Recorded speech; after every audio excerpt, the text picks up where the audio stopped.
Hola, gracias por estar aquí. Mi nombre es Edgar González y os voy a contar un poco la historia de mi vida, que es lo que me han pedido. Yo soy mexicano, como ya lo sabéis. Soy de una ciudad pequeña que se llama Zamora. Zamora es una ciudad pequeña en el centro de México. Podemos ver... perdona. Zamora es una ciudad pequeña en el centro de México. Una ciudad, bueno, pequeña, tampoco demasiado famosa por nada en particular.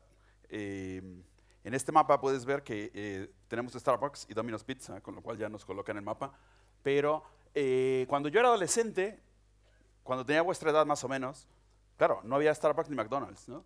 Yo fui adolescente en los años 80, que fue una etapa bastante dura, como podéis ver por estas cosas. Había una señora que se llamaba Madonna que cantaba. Y estar en el centro de México, en una época donde Internet no existía, siendo adolescente, un poco nerd y un poco tímido, pues era bastante duro. Y afortunadamente, teníamos compañía de cable y yo tenía acceso a MTV. MTV, bueno, ahora tiene un renacimiento, creo que lo conocéis, ¿no? Es el canal de música.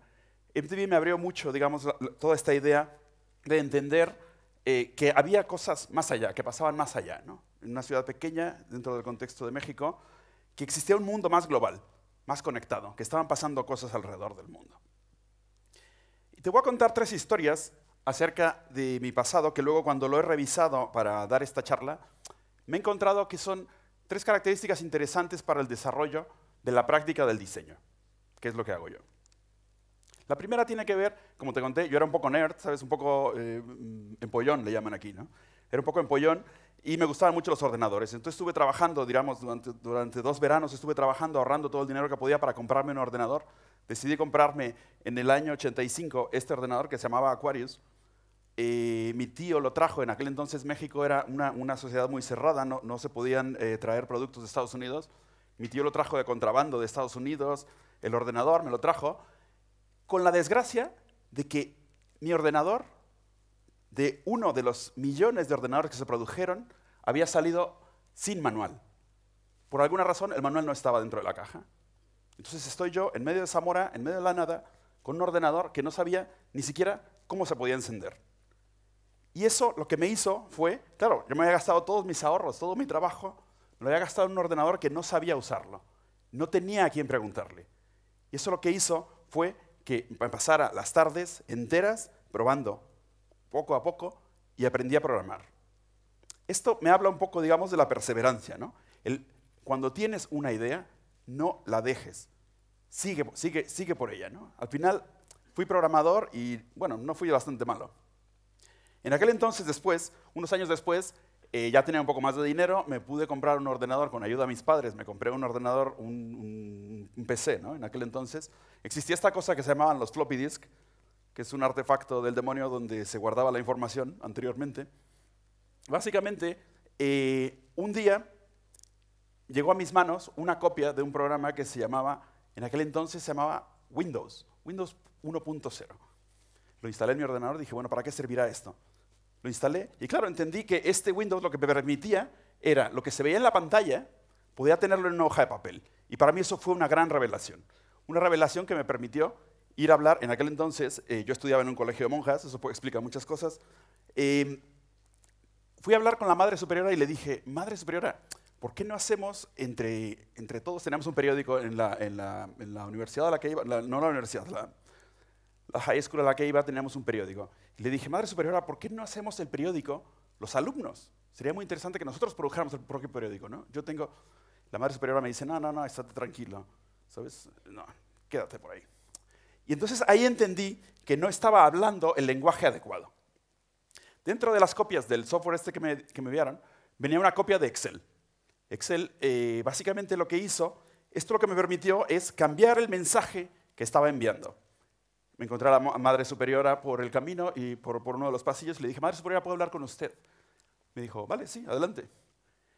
Llegué con la Madre Superiora, tenía impresas en 2 hojas. Le dije, Madre Superiora, mire, esta es la cantidad que usted actualmente está gastando en hacer el periódico. Y esta es la cantidad que le costaría hacer ese periódico con los alumnos. La Madre Superiora le cambió la cara, ¿no? Dijo, Edgar, sabes que siempre nosotros nos encanta apoyar las iniciativas de los alumnos emprendedores como tú. Vamos a hacer el periódico. ahí entendí que la empatía de conocer a quién estás hablando y qué tipo de lenguaje usar es otra de las características especiales del diseño. La tercera historia tiene que ver cuando yo ya estaba estudiando. Yo estudié arquitectura en una universidad en el centro de México, en Guadalajara, que era una universidad muy conservadora. Era el legado del trabajo de Luis Barragán. Luis Barragán es uno de los arquitectos más importantes de México. Y bueno, como podéis ver, es un tipo de arquitectura muy especial, muy cerrada, muy característica. Y cualquier cosa que no se hacía de esta manera, a mis profesores no les gustaba mucho. Como yo tenía mucha experiencia con los ordenadores, yo hice la primera presentación en la historia de mi escuela que alguien hacía con un ordenador. Dediqué meses y meses de trabajar todo el semestre. Llego y entrego, hice una presentación espectacular, hice unos renders, bueno, eran horrorosos, pero en aquel entonces era espectacular. Llego al review y el panel de profesores llega a revisarlo, lo mira y dice, esto está hecho por ordenador, yo no lo corrijo, y se van. Y eso me hizo pensar a mí establecer esta idea del pensamiento crítico, que es la tercera herramienta que me parece esencial para practicar el diseño, que es de lo que venimos a hablar aquí hoy. El diseño, ¿alguien sabe qué es lo que hace un diseñador? Diseña, ¿no? Sí, siempre me dicen la misma respuesta, claro, diseñamos, ¿no? Claro, todos sabemos más o menos qué es lo que hace un diseñador, pero en realidad lo que hacemos los diseñadores es resolver problemas. Resolver problemas. De todo tipo. Quizá conozcas los más habituales, ¿no? Como el diseño gráfico, si necesitas hacer un cartel o un logotipo, el diseño de productos, si necesitas hacer un objeto. Pero te voy a hablar de la práctica del diseño en otros ámbitos que no son los habituales, ¿no? Vamos a hablar de medio ambiente, de negocios y del cambio social. La primera historia va a ser de medio ambiente. El medio ambiente, como tú bien sabes, el consumo de plástico es tremendo. El consumo de plástico que hacemos es tremendo. El año pasado se produjeron 480.000 millones de botellas de plástico. 480.000 millones de botellas de plástico. Cada botella de plástico tarda 450 años en desaparecer del medio ambiente. 450 años cada botella. 460.000 millones de botellas produjimos solamente el año pasado, ¿no? Este es un gran problema, porque claro, esto lo que nos produce es montañas y montañas de basura. Uno de los diseñadores, un diseñador que se llama Karim Rashid, es un diseñador iraní, lo que hace es diseñar una botella. Él vio esta romántica y dijo, bueno, ¿por qué no usamos las botellas? ¿Por qué no las reciclamos? ¿Por qué no usamos las botellas más de una vez? Rellenándolas, vivimos en el primer mundo, podemos consumir el agua del grifo. ¿Por qué no hacemos esto? Te voy a poner el video de Buble.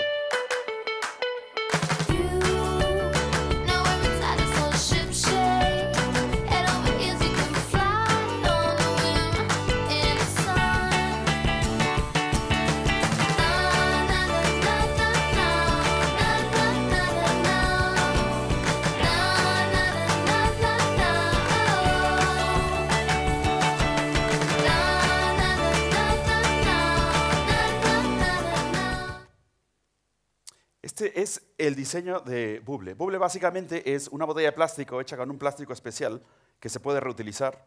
Sabes que es muy malo rellenar las botellas del plástico que venden. Este es un plástico especial que se puede rellenar.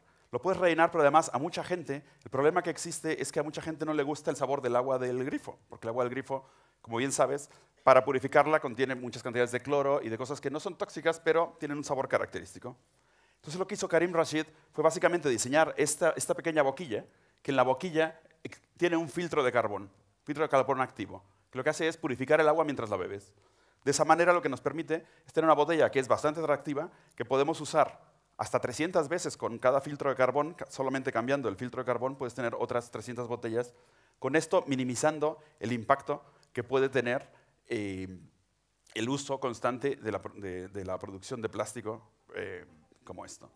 El ser diseñador hoy en día es una de las prácticas más interesantes que existen, porque ser diseñador hoy en día significa resolver problemas, entender que con la perseverancia, con la empatía y con el pensamiento crítico podemos llegar a resolver los grandes problemas a los que nos enfrentamos hoy en día. Muchas gracias.